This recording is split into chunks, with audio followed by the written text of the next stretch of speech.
My father died many, many years ago. My mother died in 2008. She was the rock of my life. She lived to be almost 90 years old. She only weighed 90 pounds, but what a rock she was for me and my brothers and sisters and our family. She was the one that held things together.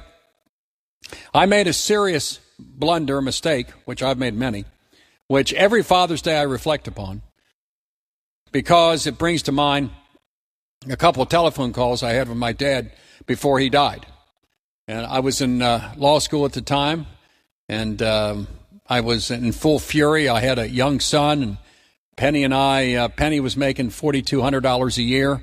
I was making $4,800 a year, $9,000 total, which to me at the time seemed like a lot of money, but we never had money making $9,000 a year. But nonetheless, we were working. My wife was a secretary at the University of Toledo. As you know, she's now the senior judge of the Ohio Court of Appeals. And at that point, I was simply in law school, 6 to 10 p.m. Monday through Friday, taking classes 4 hours a night. And 8 to 4, I worked as a bailiff in Lucas County Common Pleas Court, swearing in witnesses, all that kind of stuff. So needless to say, we were somewhat busy. But to go back in time, I did not know it. I was young. I was a kid. And I had a very good life in Deer Park. Life was good. Had my buddies. Had Robert Lake, and I had a guy named Bill Bishop. Good friends of mine.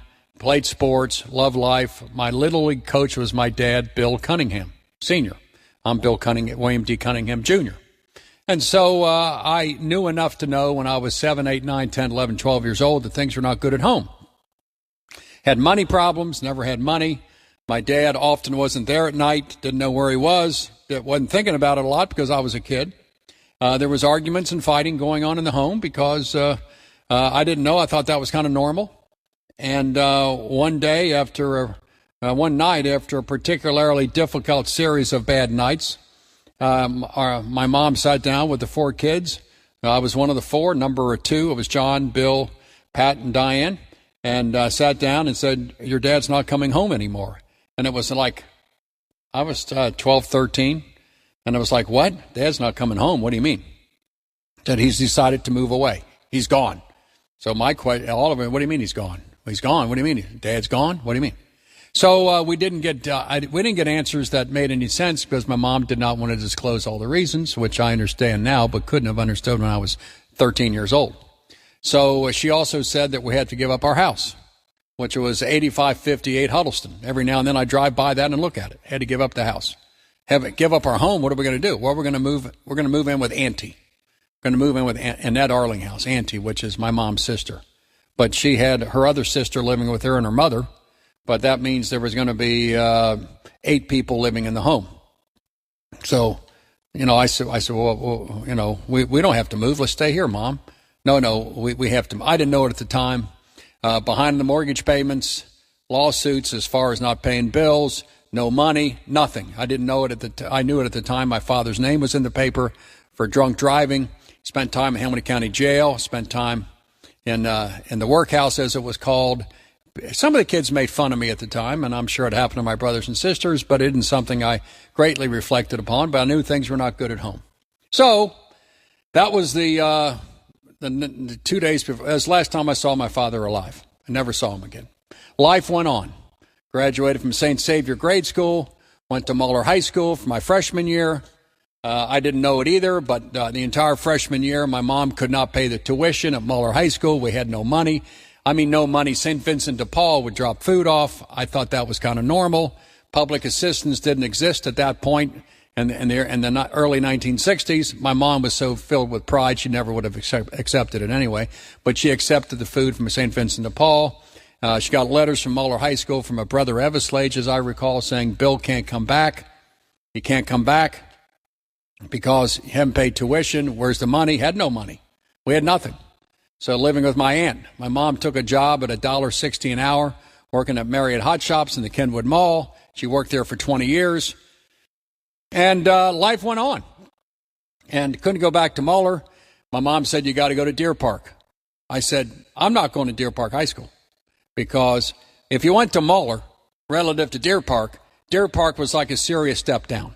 It was like, you don't go to Deer Park if you went to St. Xavier and Muller. All my buddies were at Muller. I'm not going. She said, "You're going, you can't go back." So I walked up the steps of Deer Park High School first week in September, and I walked in. ran into this big tall guy named Tom Griswold. He said, "Can I help you?" And I said, "My mom says I got to go to school here." And I knew nobody at Deer Park. Went in, registered, the rest is history. Went to Deer Park, graduated, got a basketball scholarship, went to Cunningham, met my future wife, knew her from grade school, got married, very young, 19 years old, get married, and I get to Xavier, graduate. I get to University of Toledo Law School, and I'm in mid-stroke. One afternoon, it's a Saturday, and the phone rings. Kind of odd, I still remember my phone number, 281-8677, area code 419. So, phone rings, and I hear, "Billy, this is your dad." I said, this is like 15 years later. I said, "What? Whose dad?" He said, "Your dad." And then I asked him a couple questions only my dad would know the answer to. Who was the Little League coach at Rutter's Pharmacy? He gave me the answers. And the voice didn't sound familiar to me. And he said, I need to see you. And I said, what's going on? He said, I'm living in Illinois. I've been diagnosed, and I could hear it in his voice, throat cancer. He was kind of crying. And I have other cancers. I can't travel. Please come and see me. I'm not going to live much longer. And I said, let me have your number. So I wrote down his number, and I called my mom. I said, and I was back in Cincinnati, and I said, "Mom, you can't believe we just called me." He said, "I know, it's your dad." I said, "How'd you know?" He said, "He called here first. Our number, 791-8489, hadn't changed, and he called and said, I'd like to have Billy's number so I can talk to him." So Mom gave him the number, and I said, "Well, Mom, tell me what's going on." She said, "I talked to him. He tells me he's dying of throat cancer. I don't know if it's truthful or not, because my dad had a raging alcohol problem and smoked cigarettes, World War II veteran, et cetera." And she said, I don't know. What do you want to do? And I said, "Mom, let me think about it. I don't want to go. I don't want to go to Illinois to see him. Seemingly he's with another woman." And I said, I didn't have any more kids, but I just can't deal with that. I just can't do it. So I thought about it, called him the next day. I said, "Dad, look, you weren't a father to me in my life, and I'm not going to be a son to you in your death. That I can't." And he cried, "Please, please, please, please come see me." I said, "No." And I hung up on him. About a week goes by, calls me again, begs me to come see him. Subjugated himself. I said, no, hung up on him. About a month go by, I get a call from his girlfriend, paramour, whatever the hell it was. A female voice said, "Your dad is dead. And here's the final arrangements if you would like to come for the funeral." I said, "No, I'm done. Not going to do it." So the years roll by. I was comfortable with my decision not to go see him, not to talk to him. I was hurt. As you may know, we had problems. I developed a stutter. I was told in grade school that don't ever get into a job that you have to talk a lot. Sister Monica Ann told my mom. There was just problems of an alcoholic son.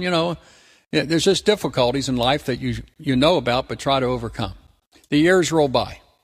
The arc of my life continues. I open up my restaurants, Willie's, and I'd say 2002, 2003, Willie's in Kenwood. And I'm sitting there. I'm sitting there, I think, with a family member. And this older guy comes up to me and says, "I'm so-and-so." And I said, "Well, nice to see you, and thanks for coming in." He said, I was probably your dad's best friend." And I look at him, I said, "My dad's best friend?" He said, "Can I sit down?" I said, "Sure, have a seat." So he sits down. And I know it was legit because he's telling me about Rutter's Pharmacy. He coached first, my dad coached third. He watched me play baseball from the time I was 5 till I was like 10, 11 years old. Your dad loved you. You looked like him. You were precocious and outgoing like he was, and he loved you. And do you know his whole story? And I said, honestly, sir, I guess I don't. And he went through his life, which I'd never heard before. That he was on Guadalcanal. He hit 3 beaches. Friends were killed. He was wounded. He saw things that nobody should ever see at Iwo Jima. It was awful. When he came back, developed, no one had a drinking problem in the military because there was no booze. But once he got back in the fall of 1945, he had to drink, he said, in order to mask the things that he saw in combat, and how horrible things were. And he fought that for the next 20 years of his life, that he would go visit him in the Hamilton County Jail when Bill Cunningham was locked up in the Hamilton County Jail, and how he cried and broke down that I can't succeed, I can't get off this, I can't stop. And he never sought mental help or evaluation, because at that point men didn't do that. And he was so embarrassed, and that he couldn't be the father and he couldn't be the husband, and he knew it was because of the war, but he couldn't verbalize it.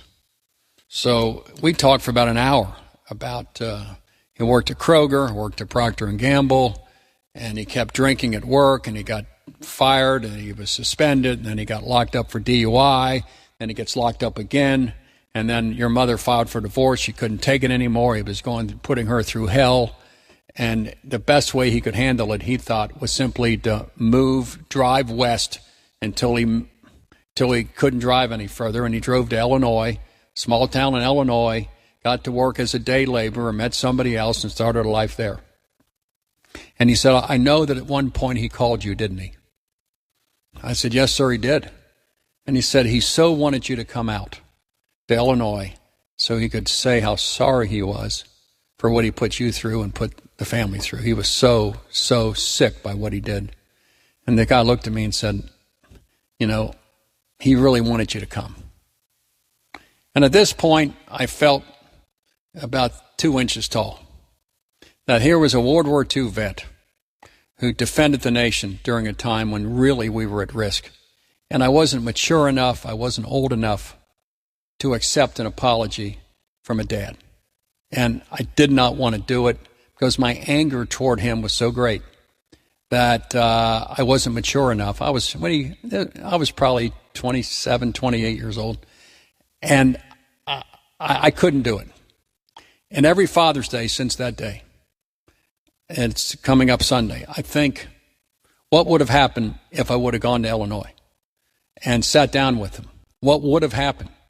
The explanation, the reason, I would have I wasn't in the mood at that point to accept an apology because my mom was still hurting from what had happened, the economic hardships that we went through, the elements of domestic violence, things of that character. A son wants to protect a good mom. You can imagine if your mother's being hurt by somebody, how you want to protect.